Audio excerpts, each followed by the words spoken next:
मोअज़्ज़ज़ अरकान, जनाब स्पीकर,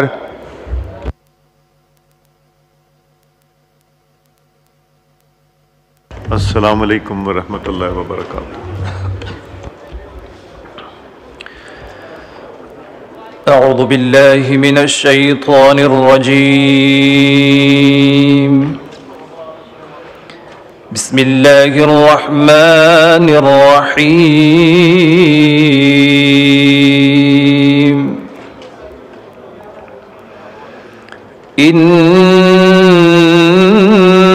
इन्नल्लज़ीना क़ालू रब्बुना अल्लाहु सुम्मा इस्तक़ामू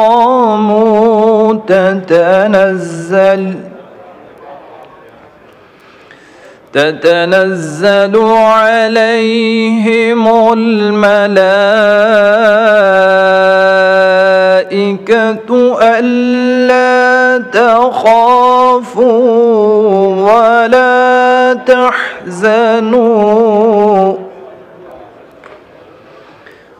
वला तहज़नू वअबशिरू बिलजन्नति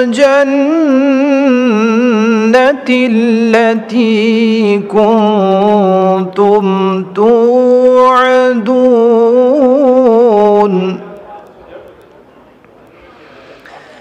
नहनु औलियाउकुम फिल हयातिद दुनिया व फिल आखिरह वलकुम फीहा मा तश्तही अनफुसुकुम वलकुम फीहा मा तद्दऊन।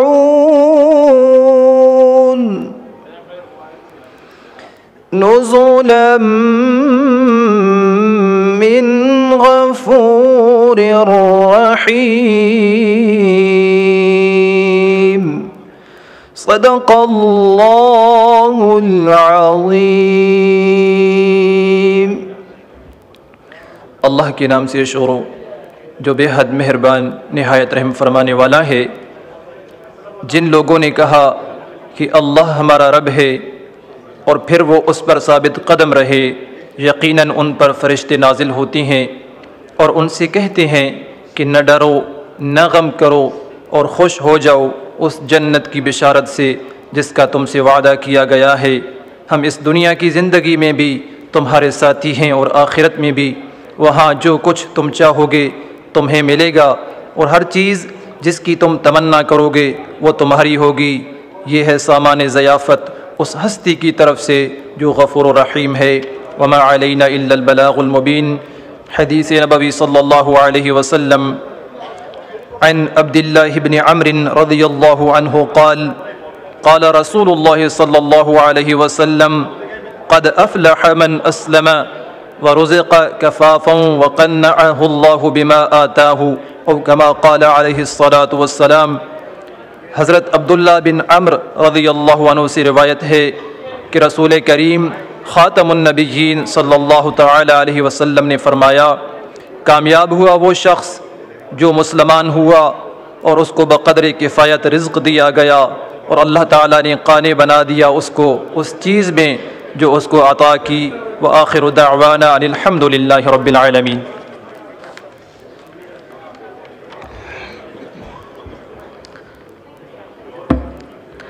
यादे रसूले पाक जो आती चली गई, हर गम को मेरे दिल से मिटाती चली गई, हर गम को मेरे दिल से मिटाती चली गई।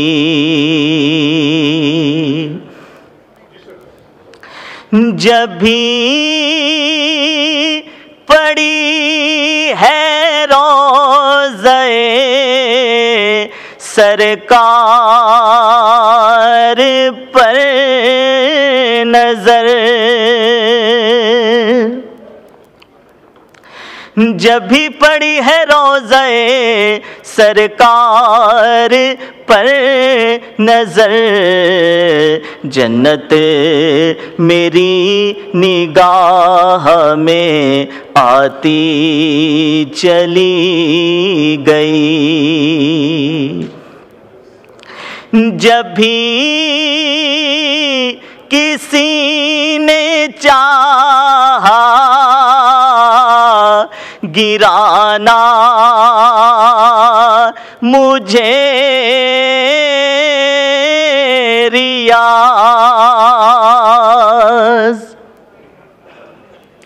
जब भी किसी ने चाहा गिराना मुझे रियाज़, रहमत नबी की मुझको उठाती चली गई। यादे रसूल पाक जो आती चली गई।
Bismillahirrahmanirrahim.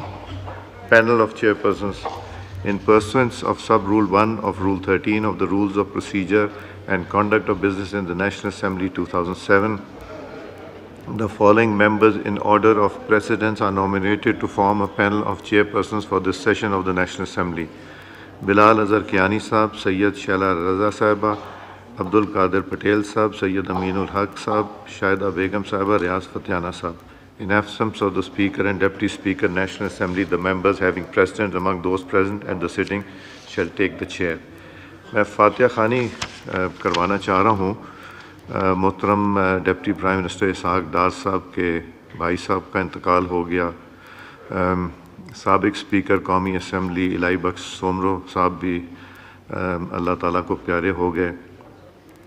वज़ीरिस्तान और खुरम में 13 सिक्योरिटी एहलकार शमूलियत लेफ्टिनेंट कर्नल मोहम्मद अली शौकत ने जाम शहादत नोश किया। सरदार याकूब नासिर साहब हमारे MNA के भाई साहब इंतकाल कर गए। 7 अक्टूबर में 2 गैर मुल्की और 3 पाकिस्तानियों की शहादत दहशतगर्दी के हमले पे। इस्लामाबाद एहतजाज के दौरान इस्लामाबाद पुलिस के कांस्टेबल अब्दुल हमीद शाह जाम शहादत नोश किया। 11 अक्टूबर दुखी बलूचिस्तान में दहशतगर्दों के हमलों में 20 से ज़ायद मजदूर शहीद हुए और 6 अफराद शदीद ज़ख्मी हुए। बन्नू में पुलिस लाइन पर होने वाले दहशतगर्दी के हमले में 4 पुलिस एहलकारों ने जाम शहादत किया। और इसके अलावा भी अगर कोई और हैं, मौलाना गफूर हैदरी साहब दुआ करा दीजिए प्लीज़। अल्हम्दुलिल्लाहि रब्बिल आलमीन वस्सलातु वस्सलामु अला अशरफिल अंबिया वल मुरसलीन मुहम्मद व अला आलिहि व सहबिहि अजमईन। अल्लाहुम्मा अग़फिर लहुम वरहमहुम व तजावज़ अन्हुम अल्लाहुम्मा अकरिम नुज़ुलहुम व बर्रिद मज़जअहुम अल्लाहुम्मा बाइद बैनहुम व बैन ख़तायाहुम कमा बादत बैनल मशरिक़ वल मग़रिब अल्लाहुम्मा जअल कुबूरहुम रौज़तम मिन रियाज़िल जन्नह अल्लाहुम्मा जअल आखिरतहुम खैरुम मिनल ऊला अल्लाहुम्मा अग़फ़िर मौताना व मौतल मुस्लिमीन रब्बना तक़ब्बल मिन्ना इन्नका अंतस समीउल अलीम व तुब अलैना बिरहमतिक। क्वेश्चन आर ज़ुबैर वज़ीर ख़ान साहब, इंटीरियर की तरफ से कौन जवाब देगा? जी अता साहब, ये पिछले सेशन में भी आया था और अभी भी इसका जवाब नहीं आया, ये ज़रा बताएंगे जी इंटीरियर मिनिस्ट्री का। क्वेश्चन नंबर 61 जो है अता साहब, ये इनका जवाब क्यों नहीं आया? इंटीरियर मिनिस्ट्री से कोई साहब तशरीफ़ रखते हैं? मैं सर जी सेक्रेटरी इंटीरियर को अगर आप सर अभी हम हिदायत जारी कर देते हैं जी, वो इसका जवाब जो है वो लेकर अगर खुद आ जाएं और जी। यहाँ गैलरी में मौजूद रहें तो मेरा ख्याल है मुनासिब होगा जी। जी, उनका कोई यहाँ बैठा हुआ है अफसर इंटीरियर मिनिस्ट्री से? मिनिस्टर इधर ही है। इंटीरियर मिनिस्ट्री से अफसर भी कोई तशरीफ़ रखते हैं? सेक्रेटरी साहब से कहिए जवाब ला के ये मिनिस्टर साहब को दें। सेक्रेटरी साहब जवाब ला के मिनिस्टर साहब को दें, आप तशरीफ़ ले जाइए जी। नेक्स्ट क्वेश्चन सहर कामरान साहिबा। जी शुक्रिया। Question number 102। आंसर भी टेकन एज रेड, सप्लीमेंट्री कीजिए। स्पीकर साहब जवाब कौन देगा? इंटीरियर मिनिस्टर तो नहीं है। नहीं, ये हैं बैठे हुए, कलेक्टिव रिस्पॉन्सिबिलिटी होती है। अच्छा, तो ये इस तरह से मुसलसल ये रिपोर्ट हो रहा है, मुसलसल रिपोर्ट हो रहा है कि अफगान नेशनल्स को फ़ेक पासपोर्ट्स जो हैं या फ़ेक डॉक्यूमेंट्स पे पासपोर्ट इशू हुए हैं, ये मुसलसल रिपोर्ट्स ऐसी आई हैं। और सऊदी हुकूमत ने हालिया 12,000 पासपोर्ट्स वापस किए हैं पाकिस्तानी हुकाम को। इसके अलावा जुलाई 2024 में भी इस सिलसिले में कुछ ऑब्जर्वेशंस आई थी कि 3 अफराद जो हैं वो मुलविस पाए गए। तो मैं ये पूछना चाहती हूँ कि अब तक कितने ऐसे इंडिविजुअल्स और इंक्लूडिंग ऑफिसर्स जो है वो गिरफ़्तार हुए हैं इस तरह के सिक्योरिटी लैप्सेस के अंदर, और क्या इक़दाम किए गए हैं कि ये दोबारा ना हो, और कौन से सिक्योरिटी लैप्सेस जो है आइडेंटिफाई किए गए हैं? क्योंकि ये एक बहुत बड़ी पाकिस्तान की बदनामी होती है कि जब जो है वो फ़ेक डॉक्यूमेंट्स के ऊपर पाकिस्तानी पासपोर्ट जो हैं वो जारी हो जाए और फिर इस तरह के लोग मुख्तलिफ़ किस्म के जराइम में मुलविस पाए जाएँ। तो ये इस तरह की जो है शिकायत जो है वो मुख्तलिफ़ मुल्कों से आई हैं, जिसमें सऊदी अरेबिया भी है, इराक भी है, UAE भी है। तो ये एक बहुत अहम मामला है। तो अगर मिनिस्टर साहब ये बता दें कि कितने अफराद गिरफ़्तार हुए हैं, उनमें कितने ऑफिसर्स हैं, क्या सिक्योरिटी लैप्सेस आइडेंटिफाई हुए हैं, और क्या ऐसे इक़दाम किए गए हैं कि ये ऐसे जो है फ़ेक डॉक्यूमेंट्स पे पासपोर्ट दोबारा उनका इजरा ना हो? शुक्रिया जी। अता तार साहब। बहुत शुक्रिया सर। आपकी इजाज़त के साथ आज एक रेजोल्यूशन भी आएगा। मैं इस हाउस के भी तमाम मेंबरान को, वज़ीर आज़म साहब को, डिप्टी प्राइम मिनिस्टर को और पूरी कौम को मुबारकबाद पेश करना चाहता हूं कि एक सक्सेसफुल SCO की समिट सर पाकिस्तान ने होस्ट की, और ये 27 साल बाद नहीं, वो तो रेजोल्यूशन आप लाएंगे। जी आएगा सर। मैं ज़रा ब्रीफली इस पे सिर्फ इतना अर्ज करना चाहता हूँ कि इसका जवाब दे दीजिए। मैं सर इसी पे आ रहा हूँ सर। जहाँ पे पाकिस्तान की इज्जत हुई सर, और इतने सरबराहाने मुमलिकत पाकिस्तान में तशरीफ़ लाए सर, पासपोर्ट्स के हवाले से नए स्कैनर्स भी नस्ब किए गए हैं, नई मशीन्स भी नस्ब की गई हैं, और पासपोर्ट्स का सर पूरा सिस्टम स्ट्रीमलाइन किया गया है। और अफ़गान नेशनल्स के हवाले से सर डॉक्यूमेंट्स को 3 टियर्ड लेवल के ऊपर स्क्रूटनाइज किया जाता है। ना सिर्फ अटेस्टेशन उसकी करवाई जाती है सर, हाउस एंड ऑर्डर अगर थोड़ा सा कर लें तो ये आसानी होगी जी। काइंडली तशरीफ़ रखें जी। Order in the house. इधर ऑर्डर नजर आ रहा है। Order in the house, please तशरीफ रखें, पीछे तशरीफ रख के गुफ्तगू कीजिए। गिलानी साहब प्लीज तशरीफ रख के गुफ्तगू कीजिए जी। तो सर ये डॉक्यूमेंटेशन जो होती है, ना सिर्फ ये किसी गेजेटेड ऑफिसर से इसको आपने टेस्ट करवाना होता है अपने डॉक्यूमेंट्स को, बल्कि सर डबल वेरिफिकेशन का सिस्टम है कि जो महकमा या कोई भी मिनिस्ट्री या कोई भी अथॉरिटी जो डॉक्यूमेंट्स इशू करती है उससे राब्ता करके भी उसको री-वेरीफाई करवाया जाता है।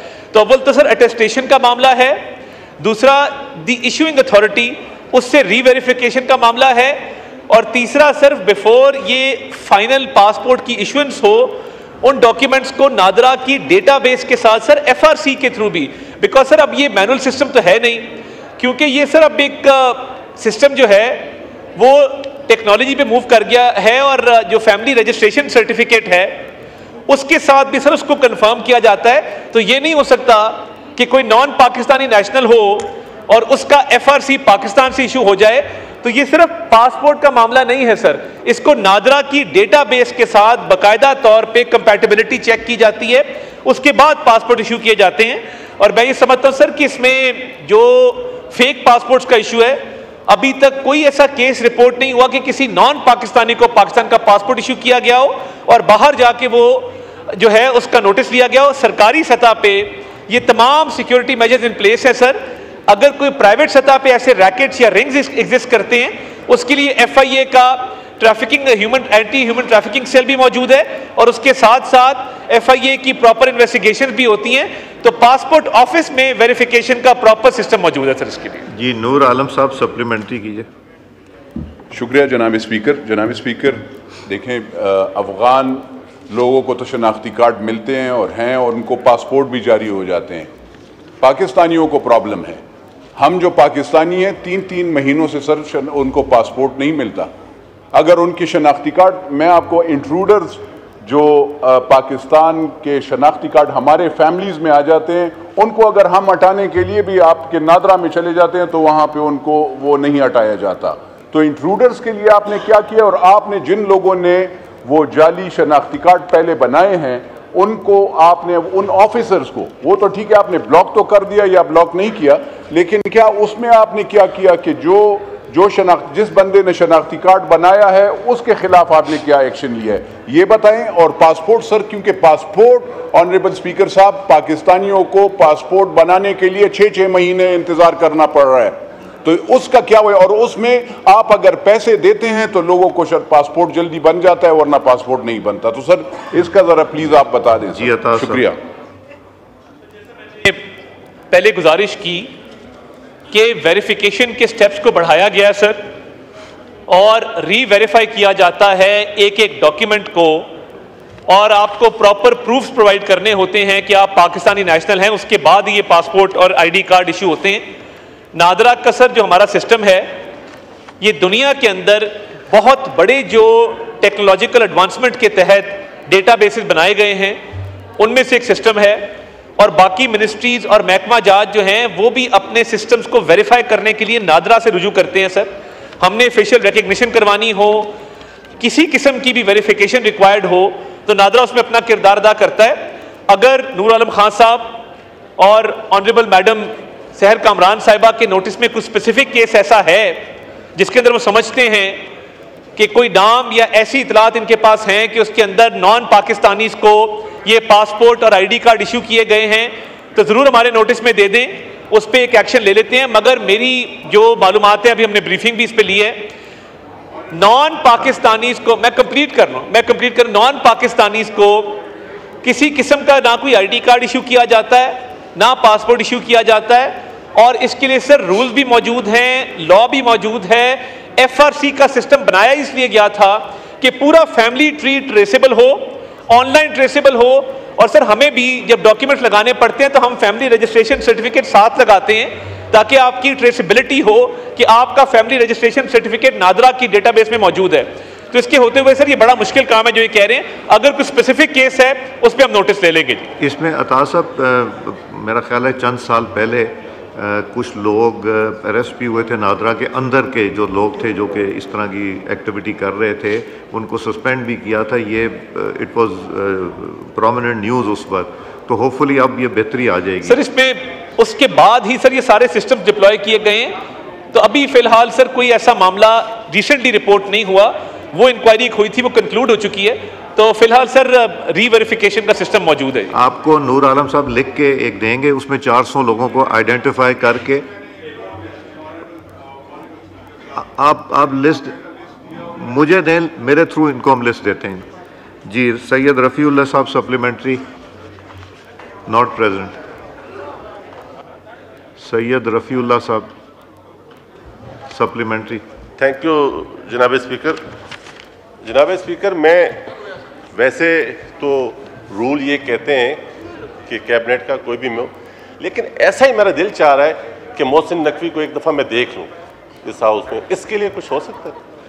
मैं मिलवा दूंगा आपको। शुक्रिया जी। सप्लीमेंट्री की हो गया? सप्लीमेंट्री सर अब बात वही है जो हम सुनाने को अच्छा लगेगा, अमल दरामद कुछ नहीं होगा ना। हमारे मिनिस्टर साहब भी खड़े हुए, उन्होंने भी कहा कि सेक्रेटरी को बुला लो, जोर सेक्रेटरी पे चल सकता है, तो कभी इनको भी बुला लें ताकि इस हाउस को हम समझ सकें कि हाँ वाकई इस हाउस में सिर्फ और सिर्फ जो एक परसेप्शन बनी जा रही है कि रबड़ स्टैंप है, हम रबड़ स्टैंप नहीं है, हम पॉलिटिकल वर्कर हैं, हम बात करना भी जानते हैं और अपने लोगों के लिए भी बात करेंगे। तो इसलिए मेरी ख्वाहिश है कि ये as a custodian of the house मेरी एक मासूमाना सी ख्वाहिश है जी। ठीक है, मैं उनको एक तो बुलवा भी लूँगा, आपसे मुलाकात भी करवाता हूँ, दूसरा उनसे रिक्वेस्ट कीजिए कि आके अपने क्वेश्चंस के जवाब भी दें, और क्योंकि प्रिंसिपल अकाउंटिंग ऑफिसर हैं सेक्रेटरी साहब, तो इसलिए हम उनको कर रहे हैं। सर अल्हम्दुलिल्लाह वो किसी कमेटी में भी नहीं आते। इंटीरियर कमेटी में बारहा हम कोशिश कर चुके हैं कि वो आए कि कुछ इश्यूज हम रिजॉल्व करें, कुछ बातचीत करें, कुछ बेहतरी की तरफ चीज़ों को लेके जाएं। हमारे ऐसे मेंबर्स सर मतलब अब CDI उठा लें तो बहुत से मेंबर ऐसे कि अब इनके लोग हमारे मेंबरान के साथ 1 to 1 हो गए। जैसे आप आलिया कामरान साहिबा को उठा लें, वो प्रिविलेज लेके गई इसी इशू के ऊपर, सुनवाई कहीं नहीं है। सुनवाई जब होगी जब कोई ऑनरशिप होगा। मैं उनको खुद बुलवाऊंगा इंशाल्लाह। Thank you sir. Thank you जी। Next question Zartaj Gul Sahiba. Zartaj Gul Sahiba not present. Next question Rai Hassan Nawaz Sahab not present. Next question Muhammad Ilyas Chaudhry Sahab not present. Next question Sharmila Sahiba Farooqui Hasham साहिबा। मेरा सवाल मिनिस्टर साहब से ये है कि ये जो national cyber crime investigation agency थी, this was promulgated and gazetted on April 29th this year, लेकिन क्या वजह है कि अब तक इसके रूल्स और रेगुलेशंस जो हैं वो नहीं बन पाए हैं। Now this is very very important agency जो FIA की साइबर क्राइम को ख़त्म करके बनाई गई थी। सारे जो एम्प्लॉयज़ थे और स्टाफ थे वो इस एजेंसी में ट्रांसफ़र हो गए, लेकिन अभी तक उनके पैरामीटर सेट नहीं हुए, कोई रूल्स नहीं है। तो ये तो आवाम सफ़र कर रही है because there are so many cyber crime cases which must be in limbo. तो मिनिस्टर साहब जवाब दे सकते हैं कि क्या वजह है इस डिले की? जी अता साहब। अब जो national cyber crime investigation agency please order in the house. Sir ये 29 अप्रैल 2024 को national cyber crime investigation agency के रूल्स को प्रोमलगेट किया गया सर, और ऑफिशियल गैजेट में इनको पब्लिश किया गया सर। लास्ट टाइम भी मैंने इस पर गुजारिश की थी कि जब तक इसके एक रेगुलर चेयरमैन की अपॉइंटमेंट नहीं होती, इसकी जो दीगर पोजीशंस हैं इजाज़ साहब उसकी अपॉइंटमेंट नहीं होती। रिक्वेस्ट कीजिए या अंदर बैठ के बात कर लें या तशरीफ रखें प्लीज। Thank you. तो सर ये इसके रूल्स प्रोमलगेट कर दिए गए हैं April 29 को सर 2024। उसके बाद सर इसके एक रेगुलर चेयरमैन की अपॉइंटमेंट के हवाले से और इसके डिफरेंट केडर्स की अपॉइंटमेंट के हवाले से मामला जो हैं वो ज़ेर गौर है सर, और with in the next 2 months इसको मुकम्मल तौर पे फाल किया जाएगा। टिल देन सर जी जो ऑलरेडी साइबर क्राइम की एक विंग है अंडर द FIA वो अपना रेगुलर फंक्शन कर रही है, क्योंकि रूल्स प्रोमलगेटेड हैं। मसला सर चेयरमैन की और ऑफिसर्स की अपॉइंटमेंट का है जिस पे ऑलरेडी वर्किंग शुरू कर दी गई है। तो with in the next 2 months जो है इसको मुकम्मल तौर पे फाल कर दिया जाएगा। जी अब्दुल कादिर पटेल साहब सप्लीमेंट्री।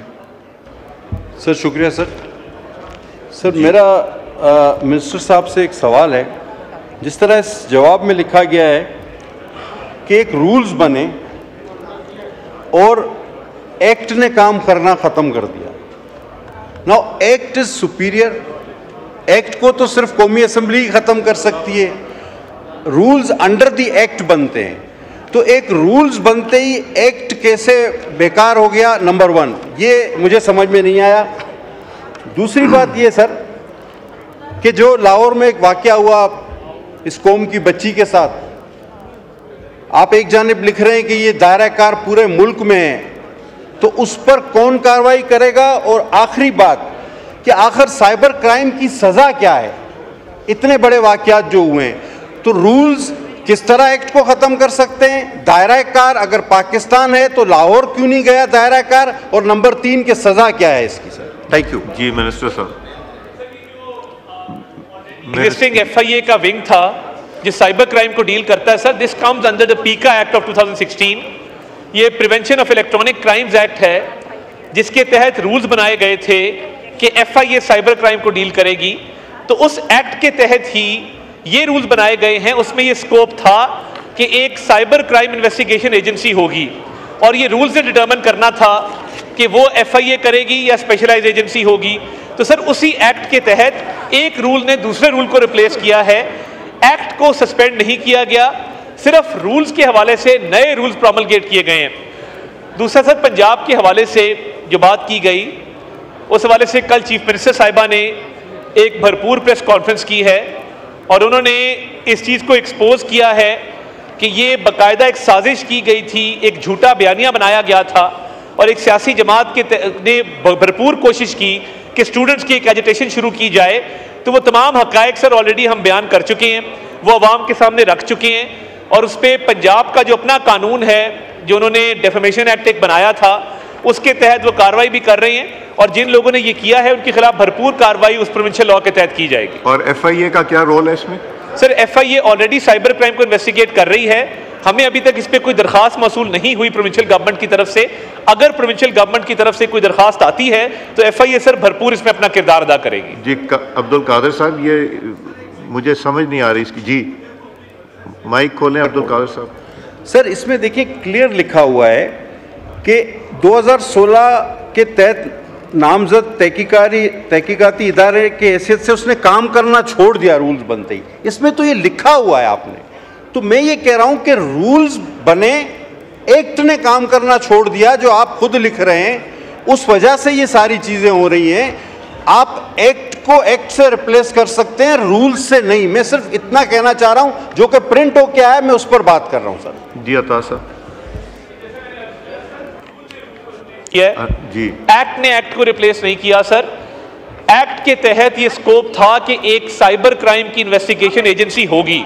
अब ये रूल्स ने डिटर्मिन करना है कि वो FIA होगी या कोई और एजेंसी होगी। तो रूल्स जो प्रोमलगेट किए गए हैं वो एक रूल ने दूसरे को रिप्लेस किया सर। बहुत शुक्रिया जी। जी next question doctor Nafisa Shah साहबा। Next question doctor Nafisa Shah साहबा, not present. Next question Naseem Ali Shah साहब। नसीम अली शाह साहब, not present. Next question Shaista Parvez साहिबा। नेक्स्ट क्वेश्चन शाइस्ता परवेज साहिबा।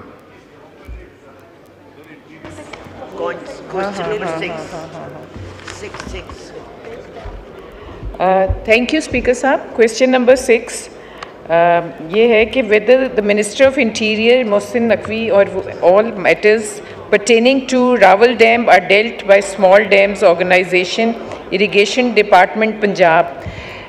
स्पीकर साहब, हमने इसको विज़िट भी किया है।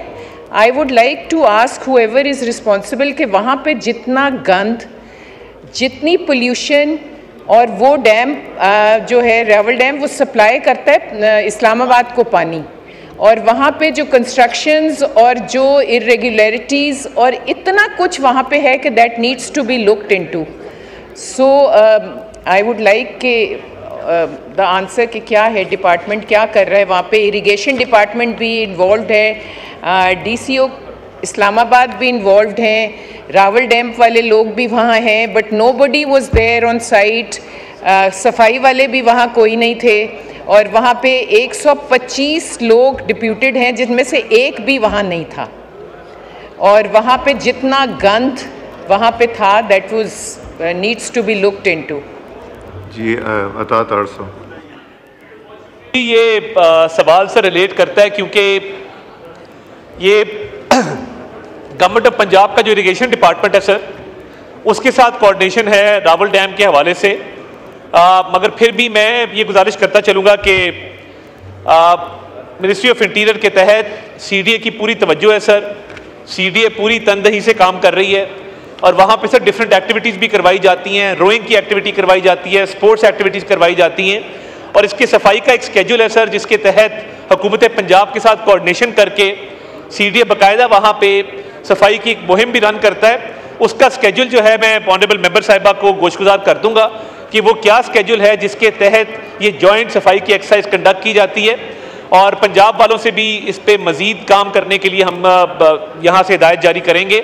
और CDA ने सर रावल डैम के हवाले से एक टूरिस्ट स्पॉट भी जो है उसको भी इस्टेब्लिश किया है, और टूरिस्ट की बहुत ज़्यादा बड़ी तादाद सर वहाँ पे आती है और उसका नंबर भी इंक्रीज़ कर रहा है। तो मैं ये समझता हूँ कि ये इस्लामाबाद की एक मेन अट्रैक्शन है, और इस हवाले से मज़ीद जो सफाई के इंतजामात हैं वो भी किए जाएंगे, और गवर्नमेंट ऑफ पंजाब के साथ मिलकर मज़ीद एक्टिविटीज़ को भी जनरेट किया जाएगा। जी सप्लीमेंट्री मीर मुनव्वल तालपुर साहब।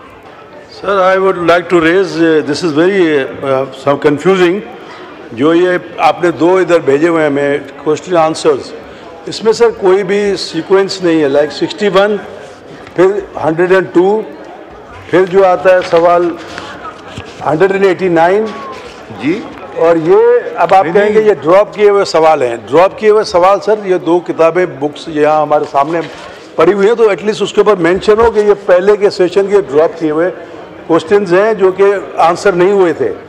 There is lot of confusion in this. नहीं कोई क्वेश्चन नहीं, ये तो नए क्वेश्चंस हैं, या जो आगे 9th से रेफर हुए हैं ना तालपुर साहब, ये 9th वाले से जो है ना वो सर ये देखिए ना, ये 2 है, 2 के बाद 23 आ गया, 23 के बाद सर ये आ गया आपका। आप अनस्टार्ट की बात कर रहे हैं, स्टार्ट की बात कर रहे हैं?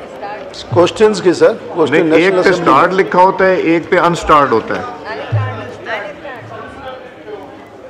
एक पे स्टार्ट होता है, एक पे अनस्टार्ट। इजाज मुझे कुछ समझा रहा है, let him come to me, come here जी, जाओ इजाज जाएं जी। नबील गबोल साहब सप्लीमेंट्री। यहाँ पर तकरीबन 95% क्वेश्चन जो है रिलेटेड टू इंटीरियर मिनिस्ट्री है जी।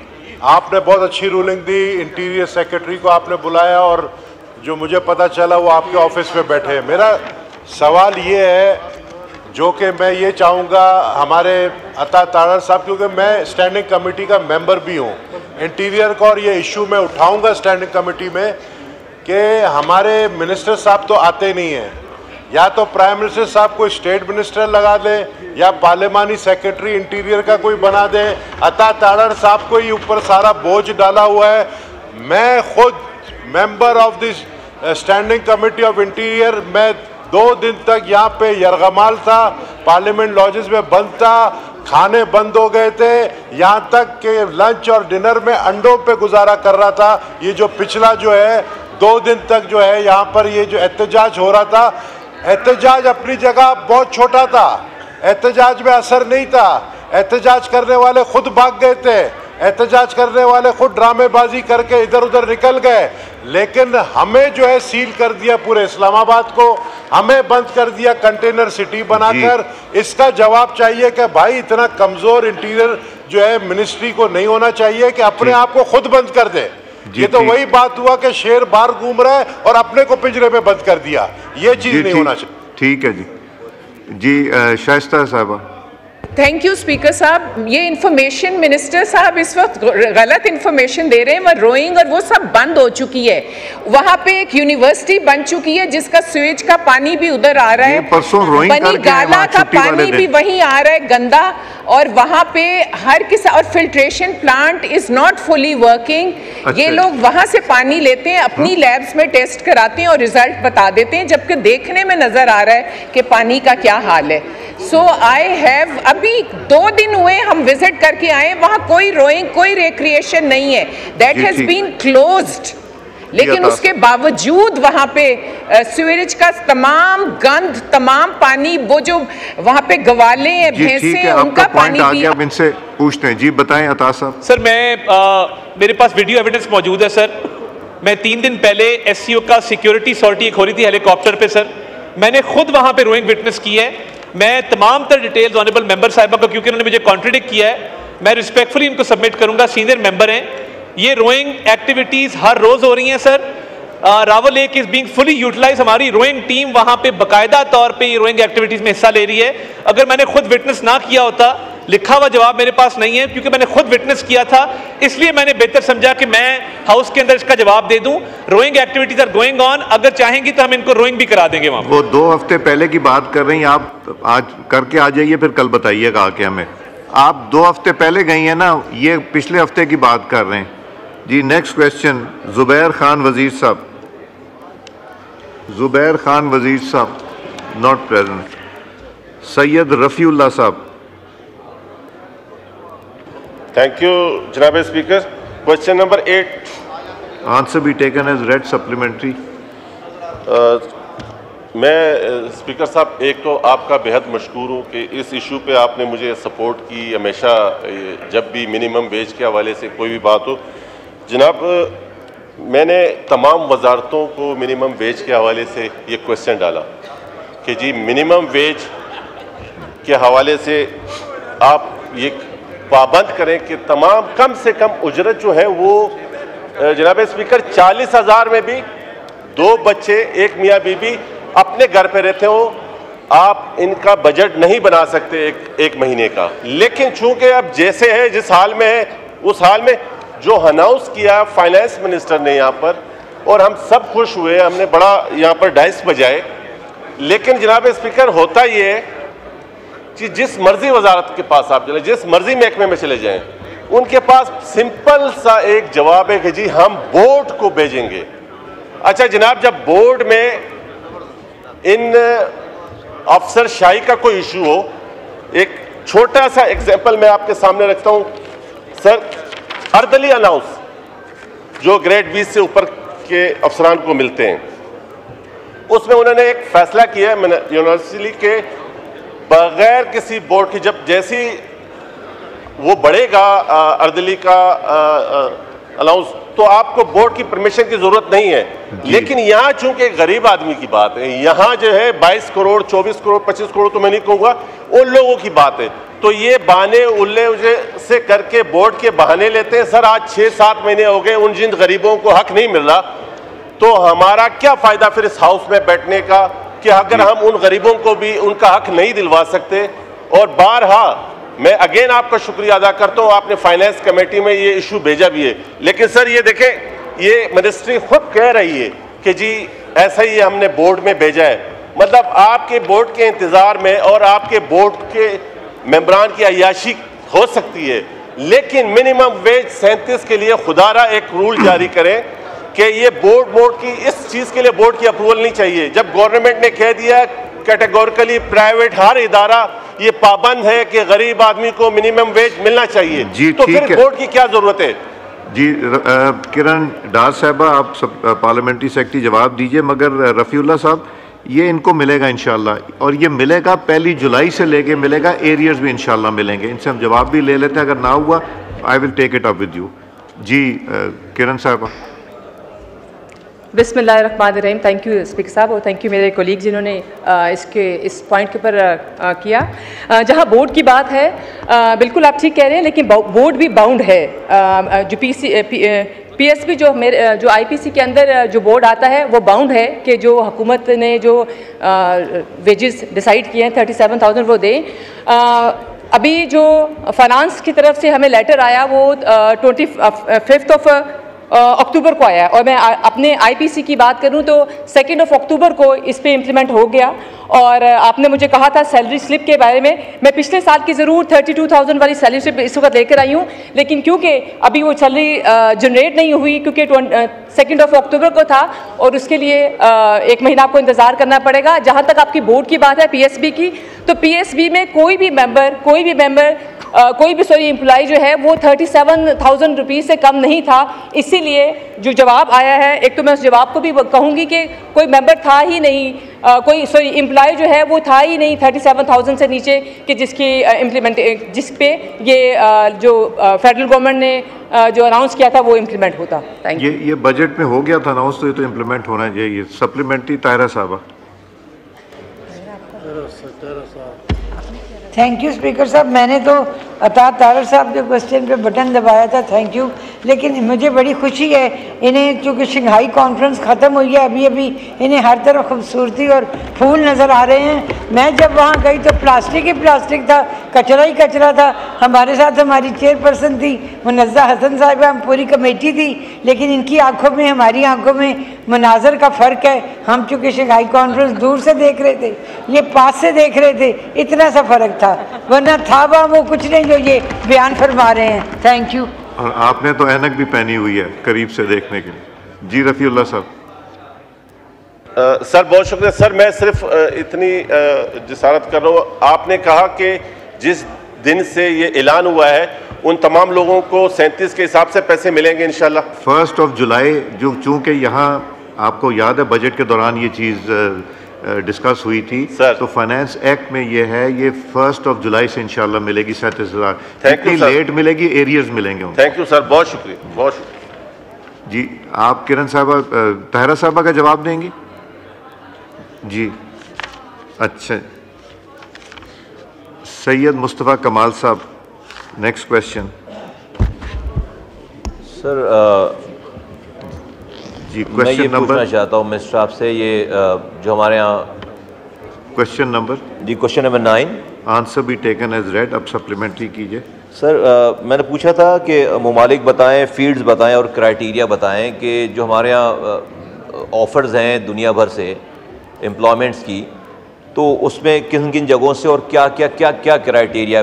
वजह इसकी ये थी कि देखिए आज इस वक्त जो रेमिटेंसेज आ रहे हैं हमारे, वो हमारी एक्सपोर्ट के तकरीबन बराबर है 31 अरब डॉलर। अगर हमने इस अपॉर्चुनिटी को मिस कर दिया जो दुनिया भर से आ रही है, और अगर हमने इसकी तैयारी नहीं की, तो हम ये अपॉर्चुनिटी ये बस भी मिस कर देंगे। तो ये जो भी रिक्वायरमेंट आई उसकी जो एक बड़ी वेग सी एक पूरी डिटेल यहाँ पर दे दी गई है।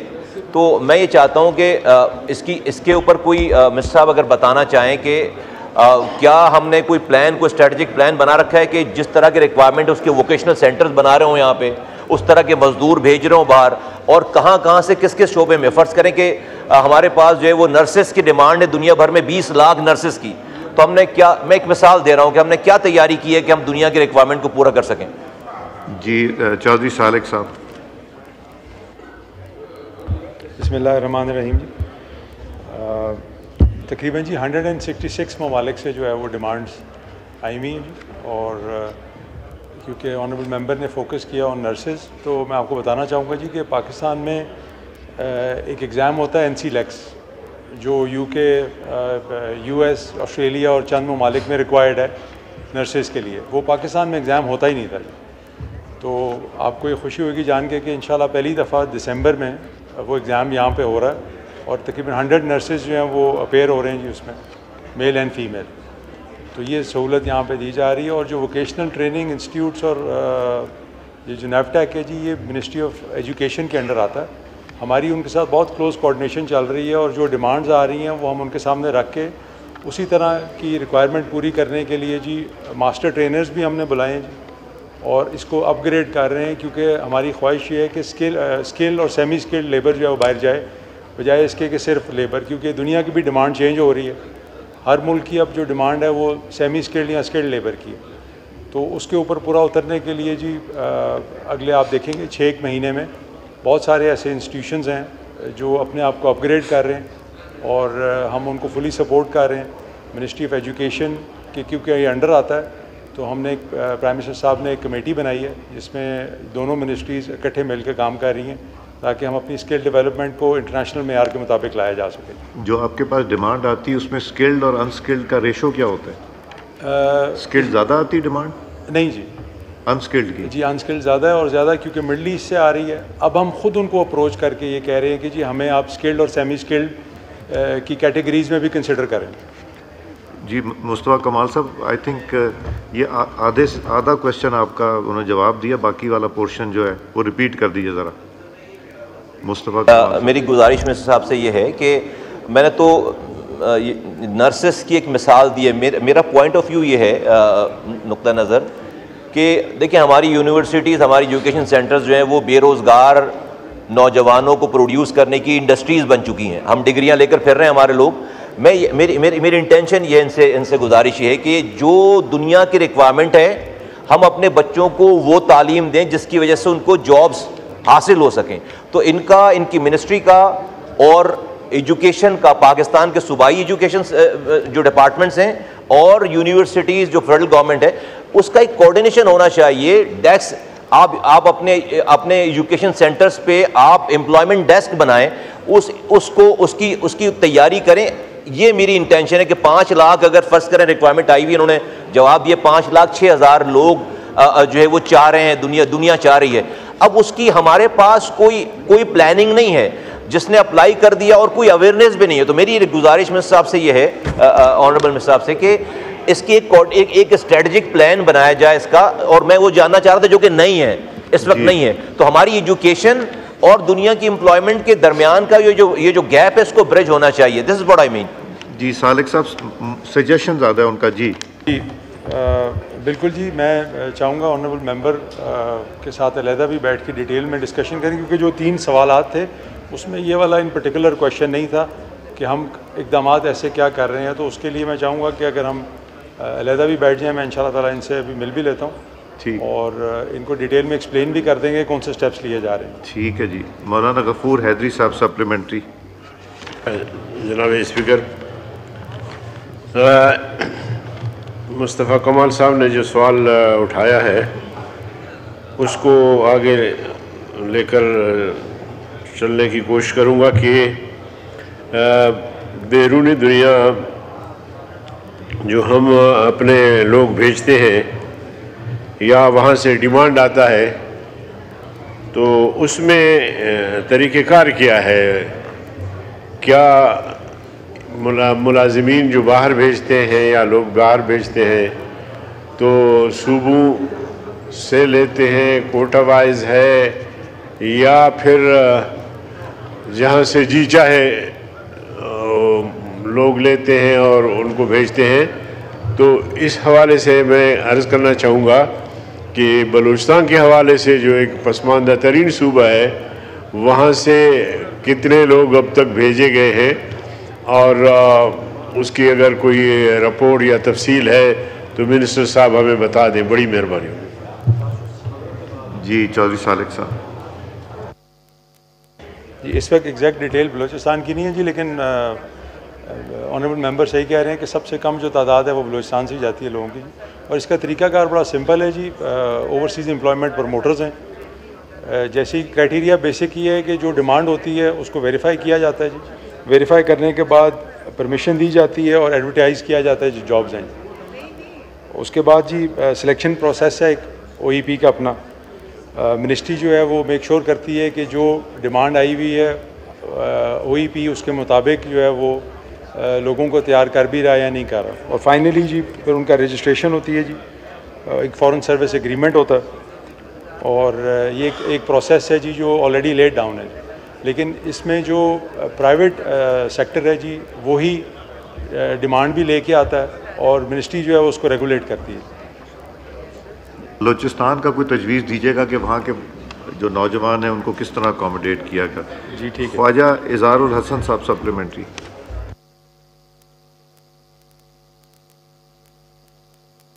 ख्वाजा इज़ार साहब। जी Khwaja Sahab. Thank you speaker साहब। ये एक बहुत ही इम्पोर्टेंट इशू है जो मुस्तफ़ा कमाल साहब ने रेज़ किया है, और मैं समझता हूँ कि इसमें एक चीज़ बड़ी मिनिस्टर साहब क्लैरिफिकेशन दें सप्लीमेंट्री क्वेश्चन में। पूरे पाकिस्तान में एजेंट्स मौजूद हैं, वो एजेंट्स 6-6 महीने पहले पासपोर्ट्स ले लेते हैं वर्कर से, और वो एजेंट्स 5-5 लाख 10-10 लाख रुपए अपफ्रंट ले लेते हैं और ये बताते हैं कि जनाब अभी वो मिनिस्ट्री में इश्तिहार आएगा, और 6-6 8-8 महीने उन गरीब लोगों का पासपोर्ट और पैसा रखकर फिर उसके बाद यहाँ से उनको रवाना करते हैं, और वहाँ पर भी उनका कोई पुरसाने हाल नहीं होता लेबर्स का। मैंने दुबई, मलेशिया, सिंगापुर ये खुद मैंने वहाँ विज़िट किए हैं, वहाँ पे लोगों की मैंने जो बदहाली है वो देखी है। तो मिनिस्ट्री का इस पे क्या कंट्रोल है कि एजेंट क्या रखना ज़रूरी है? बराह रास्त मिनिस्ट्री क्यों नहीं कर सकती? और अगर एजेंट रखना ज़रूरी है तो उन्हें एजेंट की अकाउंटेबिलिटी और उनको क्रॉस चेक कैसे करते हैं कि वो ये अपफ्रंट ना लें, 6-6, 8-8 महीने से पासपोर्ट रख के ना बैठें। जी सालिक साहब। जी बिल्कुल सही पॉइंट आउट किया जी इन्होंने, और इसके लिए हमने एक नया मैकेनिज़्म बनाया जी। जितने भी लाइसेंस होल्डर्स हैं उनके साथ हम दोबारा से एग्रीमेंट साइन कर रहे हैं। 1200 लाइसेंसेस हमने कैंसिल भी किए हैं अभी रिसेंटली, और अब उनसे सिक्योरिटी डिपॉजिट भी ले रहे हैं कि जो वो कमिट करते हैं वर्कर के साथ या उस आदमी के साथ जिसको बाहर भेज रहे हैं, आया वो रिक्वायरमेंट जो उन्होंने उसके साथ एक एग्रीमेंट किया है उसके मुताबिक है भी या नहीं। कई दफ़ा ऐसे होता है कि उनसे एक सर्टन सैलरी कमिट की जाती है, लेकिन जब वर्कर वहाँ पे जाता है तो वो काफ़ी हद तक कम होती है। इसी तरह ही उनकी जो रिहाइश की भी अगर कोई उनसे कमिटमेंट हुई भी है कि एक कमरे में 2 लोग होंगे तो वहाँ 6-6 लोगों को ठहराया जाता है। जो भी इस तरह की कंप्लेंट्स आ रही हैं, हमने बहुत स्ट्रिक्ट मैकेनिज़्म बनाया कि उनका लाइसेंस फौरी कैंसिल किया जाएगा, और जो सिक्योरिटी डिपॉजिट पहले नहीं लिया जाता था, सिंपल एक ID कार्ड के ऊपर ही कंपनी को लाइसेंस दे दिया जाता था। हमने रिक्वायरमेंट क्राइटेरिया जो है अब टफ बना दिया जी, इसीलिए ताकि इस तरह के लोगों को जो लोगों को मिसयूज़ करते हैं उनको कंट्रोल किया जाए। जी नेक्स्ट और क्वेश्चन। दूसरा इनका एक क्वेश्चन था जी कि गवर्नमेंट खुद क्यों नहीं ये काम कर लेती। तो उसके लिए हमने अपना जो हमारा OECA के इदारा है, ओवरसीज़ एम्प्लॉयमेंट कॉरपोरेशन, उसको एक्टिव किया है, और जितनी भी कोरिया की डिमांड है वो मिनिस्ट्री की तरफ से ही रिक्वायरमेंट पूरी की जा रही है। यूरोपियन यूनियन भी उसमें इंटरेस्टेड है, जापान भी उसमें इंटरेस्टेड है। तो आहिस्ता आहिस्ता हम अपनी कैपेबिलिटी कैपेसिटी को बढ़ा रहे हैं ताकि हम डायरेक्ट भी इस काम को किया जा सके और लोगों को जो है वो स्कैम ना किया जाए। थैंक यू जी। नेक्स्ट क्वेश्चन ख्वाजा इज़हारुल हसन साहब। सर इसका तो जवाब ही मौसूल नहीं हुआ, जबकि बड़ा मैं डिफेंस मिनिस्टर साहब को रिक्वेस्ट करता हूँ। डिफेंस मिनिस्टर साहब, डिफेंस मिनिस्टर साहब, ख्वाजा आसिफ साहब, ख्वाजा साहब, ये डिफेंस मिनिस्ट्री से जवाब नहीं आया, काइंडली उनको ये कहिए कि जी ये इस वक्त, हालांकि ये फ्रेश क्वेश्चन है मगर जवाब नहीं आया। Question number 10।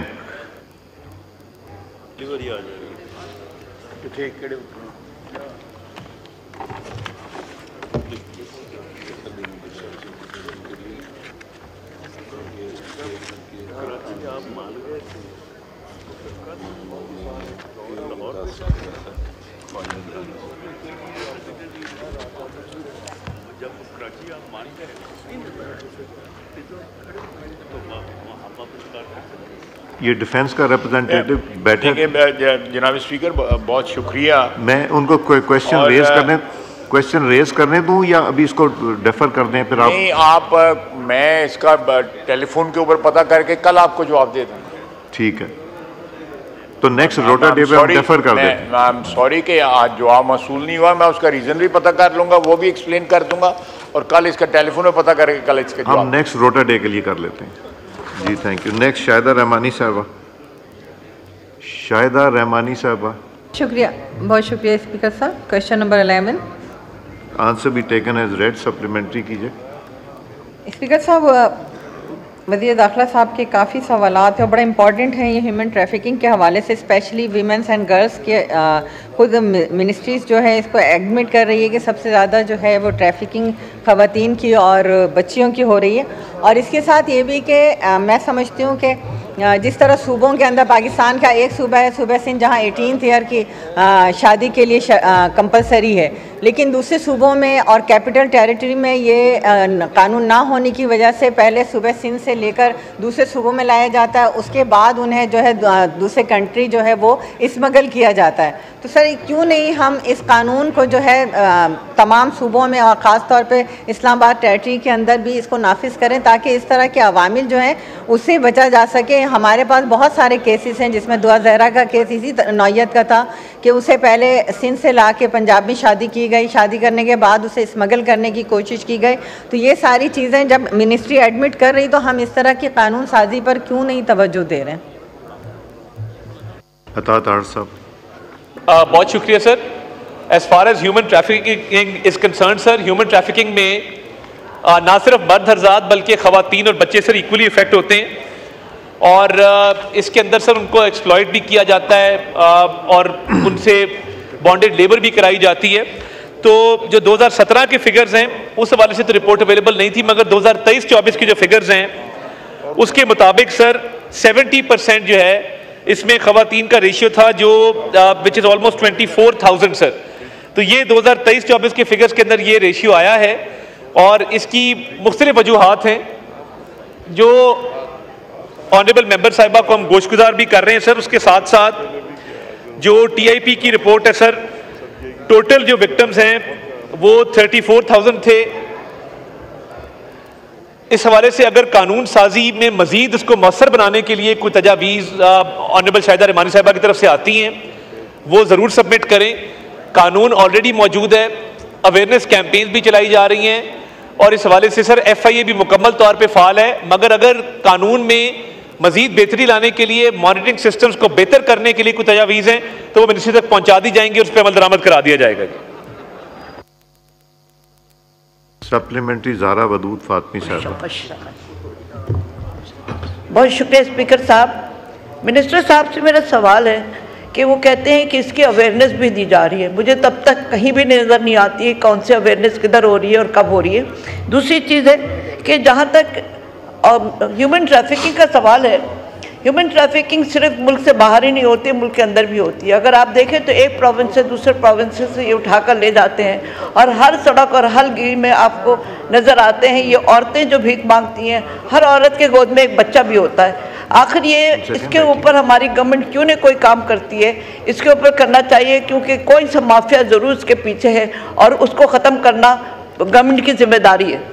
बहुत शुक्रिया जी। अता साहब। 12वीं तरमीम के बाद जो इंटर प्रोविंशियल ह्यूमन ट्रैफिकिंग की मोहतरमा बात कर रही हैं वो सर प्योर सूबे के डोमेन में आता है, बिकॉज लॉ एंड ऑर्डर जो है वो डिवॉल्व सब्जेक्ट है और ये सूबों की जिम्मेदारी है कि अगर सूबों के दरमियान कोई ह्यूमन ट्रैफिकिंग हो रही है इसको देखा जाए। बैनुल अक़वामी सतह पे बॉर्डर्स को क्रॉस करना, एयरपोर्ट्स के थ्रू, सी पोर्ट्स के थ्रू इस मामले को करना वो फेडरल गवर्नमेंट के ज़ुमरे में आता है और उसके लिए सर FIA ऑलरेडी बहुत सारे लोगों को चेक भी करती है और एयरपोर्ट्स के ऊपर भी कार्रवाइयाँ करके इन लोगों को जो है वो वापस भेजा जाता है। तो मैं समझता हूँ कि कानून साजी की जो बात हुई है इसको मौसर बनाने के लिए इस पर काम मजीद हो सकता है। इसके लिए कोई रिकमेंडेशन ज़रूर बताएं, मगर सूबाई मामला जो हैं उसमें मुदाखलत नहीं बनती। बाकी FIA इस पर भरपूर एक्शन भी कर रही है और FIR भी रजिस्टर कर रही है और इसके जो रैकेट्स हैं, गैंग्स हैं, उनको भी बस कर रही है साथ साथ। जी। सप्लीमेंट्री निकत शकील साहबा। Thank you sir. सर मेरा सवाल वज़ीर साहब से ये है कि हमें यहाँ पे उन्होंने फिगर्स और परसेंटेज बता दी है कि इतनी परसेंटेज है, हमें परसेंटेज नहीं चाहिए, हमें तो इनके स्टेप्स चाहिए कि ये क्या स्टेप्स ले रहे हैं इन सारी चीज़ों के अगेंस्ट। प्लस ये कि इतने बच्चे आजकल हम देखते हैं कि अगवा किए जाते हैं और उनको मारकर फेंक दिया जाता है, उनके ऑर्गन्स जो है उनकी बॉडी से निकाल लिए जाते हैं। तो सर हम ये कह के कि ये प्रोविंशियल मैटर है, हम आंखें नहीं बंद कर सकते और हम इस चीज़ से अलग नहीं हो सकते। ये इनको स्टेप्स लेने पड़ेंगे और बताना पड़ेगा कि ये क्या मेजर्स ले रहे हैं। जी। अता साहब। लॉ एंड ऑर्डर के हवाले से, दहशतगर्दी के हवाले से नेशनल एपेक्स कमेटी का इजलास हुआ करता है जिसके अंदर नेशनल एक्शन प्लान को रिव्यू किया जाता है। ये अगर सजेशन आई है वहाँ पे चारों सूबों के चीफ सेक्रेटरीज और IGs मौजूद होते हैं। उसके साथ साथ गिलगित बल्तिस्तान, आज़ाद कश्मीर के चीफ सेक्रेटरी और IG मौजूद होते हैं। अगर मोहतरमा बेहतर समझती हैं तो ये तजवीज़ हम सामने रखते हैं कि इसको भी एजेंडे में शामिल किया जाए और जो इंटर प्रोविंशियल ये ह्यूमन ट्रैफिकिंग हो रही है उसका भी नोटिस लिया जाए। तो नेक्स्ट एपेक्स कमेटी की जो मीटिंग होगी सर मैंने नोट कर लिया है, तो इसको एजेंडे में शामिल कर लेंगे और सूबों को इस हवाले से सेंसिटाइज भी करेंगे। मिनिस्ट्री ऑफ इंफॉर्मेशन हाजिर है, अगर कोई अवेयरनेस कैंपेन चलानी है तो हम इस पर एक भरपूर अवेयरनेस कैंपेन चला के नेक्स्ट वीक इसको हम ऑनर कर देंगे। जी थैंक यू। शगुफ्ता जमानी साहबा का ट्रांसफ़र हो गया फॉरेन अफेयर्स को, तो वो नेक्स्ट रोटा डे पे आ जाएगा। आलिया कामरान साहबा। जी मोहतरम, क्वेश्चन नंबर 13 आंसर भी टेकन एज रेड, सप्लीमेंट्री कीजिए। जी मोहतरम, ये CDA की जानिब से जो मुझे जवाब दिया गया है बड़ी पुरुम्मीद सी तस्वीर इसके अंदर सर पेश की गई है। सवाए एक प्रोजेक्ट जो है सर अलीपुर फराज टाउन वाला उसका एडमिट किया गया है। मोहतरम 31 मई 2023 को इस हाउस के अंदर एक सवाल पूछा गया था कि G11 में ख़वातीन के लिए जो एक मखसूस बाज़ार बनाया गया है वो फंक्शनल क्यों नहीं हो पा रहा। तो मोहतरम राना सनाउल्लाह साहब ने उसका जवाब दिया था और ये एतराफ़ किया था कि 7 करोड़ रुपए की ख़ती रकम खर्च की गई इस बाज़ार के ऊपर। और ये बाज़ार क्योंकि 11th एवेन्यू के रास्ते में जो है रुकावट बन रहा था, इसलिए जो है इस बाज़ार को ख़त्म कर दिया गया। मोहतरम इसी तरह से एक यहाँ पे कॉन्स्टिट्यूशनल एवेन्यू जो है, यहाँ पर एक साइकिलिंग ट्रैक बनाया गया, रुकावटें खड़ी कर दी गई और अभी तो वो भी हमें ख़त्म नज़र ही नहीं आता कि वो कोई साइकिलिंग ट्रैक है या नहीं है। सर इसी तरह से मेट्रो बस स्टेशंस जो हैं, वहाँ पर जो सर्विस प्राइवेट ट्रांसपोर्ट हायर की गई थी वो 1 माह चली और उसके बाद ख़त्म हो गई। सर मेरा जो ये सवाल था उसके जवाब के अंदर तो बताया गया कि सब कुछ बड़ा अच्छा है, तो मेरा सप्लीमेंट्री क्वेश्चन सर ये है कि ये जो जवाब दिया गया है इसमें इस अवान से हकाइक CDA ने जानबूझ के छुपाए हैं और उन हकाइक को अवान के सामने नहीं लेके आया। सर ये जो नाकिस कारकर्दगी है CDA की, क्या उसके ऊपर CDA को जवाबदेह नहीं होना चाहिए, या जो इस तरह के प्रोजेक्ट जो कंप्लीट नहीं हो पाए या जिनके ऊपर इंतहाई खती रकम खर्च करने के बावजूद भी हमारे सामने वो रिजल्ट नहीं आ पाए, क्या उनकी इंक्वायरी नहीं होनी चाहिए? सर ये इस तरह के कई प्रोजेक्ट्स हैं जिनकी मैं फहरिस्त आपको फराहम कर सकती हूँ। तो मोहतरम ये मामला जो है कमेटी को भिजवाइए और इसकी मुकम्मल जो है छानबीन करवाइए। जी अता साहब। CDA तैनात किए गए बड़े काबिल अफसर हैं, उन्होंने आके काफ़ी जो है महकमे के अंदर रिफॉर्म्स भी लेके आए हैं। जो low cost housing project Alipur Faraz की बात की जा रही है उसमें sir non fulfilment of contractual obligation मुलविस थी और नया पाकिस्तान हाउसिंग अथॉरिटी ने पेमेंट्स बर वक्त नहीं की, MOU को वायलेट किया, जिस वजह से उसकी जो फाइनेंशियल प्रोग्रेस है वो रुक गई।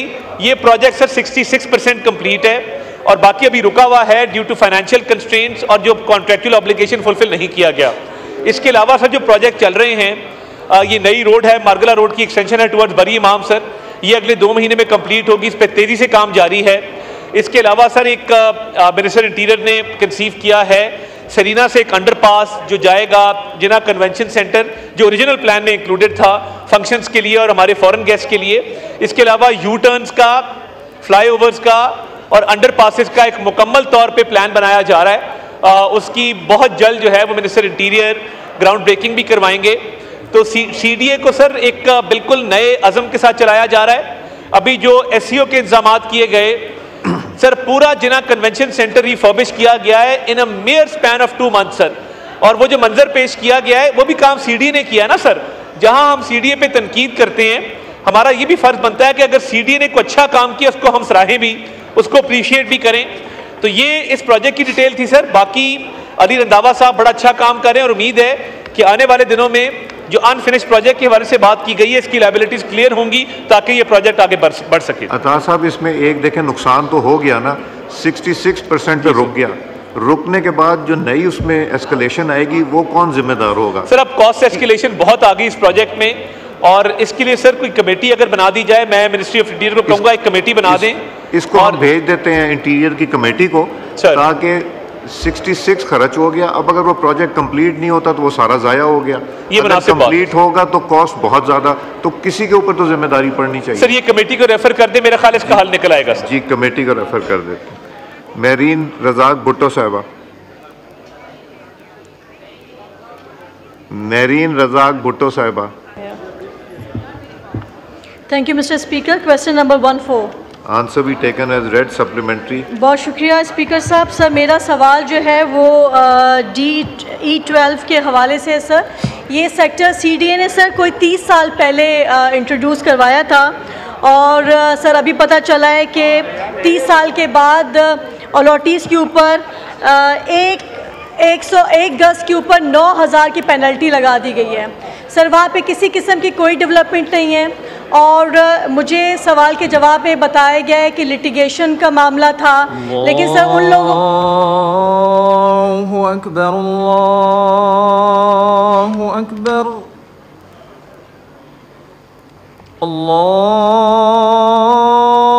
अल्लाहु अकबर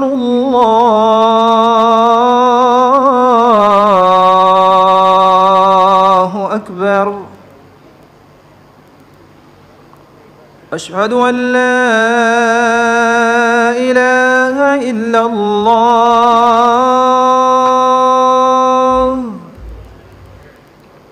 अशहदु अल्ला